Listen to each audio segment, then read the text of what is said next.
అందరికీ good morning.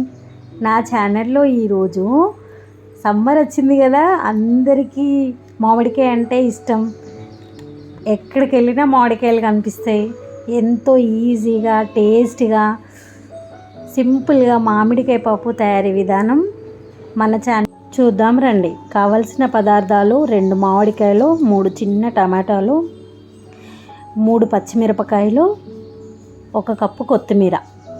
ముందుగా పప్పు కడుక్కొని అందులో కారం, పసుపు వేసి 4 విజిల్స్ పెట్టుకోవాలి. ప్లెయిన్గా అలా 4 విజిల్స్ వచ్చి ఉడికిన తర్వాత మంచిగా పప్పుని మిక్స్ చేసుకోవాలి మెత్తగా స్మాషర్తోనే. అట్లా స్మాష్ చేసుకున్నాక కట్ చేసి పెట్టుకున్న మామిడికాయ ముక్కలు, కట్ చేసి పెట్టుకున్న టమాటాలు, 1 కప్పు కొత్తిమీర, 3 పచ్చిమిరపకాయలు కుక్కర్లో వేసి ఒకటే విజిల్ పెట్టుకోవాలండి. ఎందుకంటే మనం ముందుగానే అన్ని పులుపుకి సంబంధించినవి వేసేస్తే పప్పు అస్సలు ఉడకదు, చాలా ఇబ్బంది పడాల్సి వస్తుంది.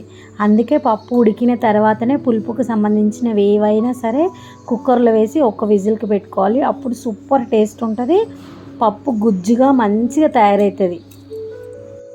చూడండి, మన మామిడికాయ పప్పు అయితే సూపర్గా అయితే ఉడికిపోయింది.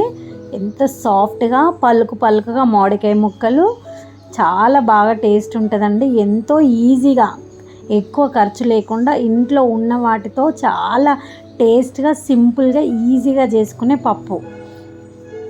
ఇప్పుడు మెయిన్గా ఈ పప్పుకి కావాల్సిన పదార్థాలు మెంతులు అండి. మెంతులు ఎక్కువ వేసుకుంటే దీని టేస్ట్ అయితే సూపర్ లెవెల్ ఉంటుంది.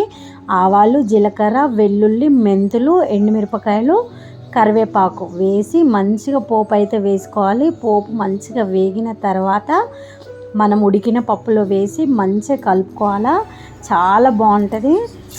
అన్నట్టు చెప్పడం మర్చిపోయా, మన వీడియో సబ్స్క్రైబ్ చేసుకోకుండానే చాలామంది చూస్తున్నారండి. ప్లీజ్ సబ్స్క్రైబ్ మీరు రాణి రామయ్య యూట్యూబ్ ఛానల్.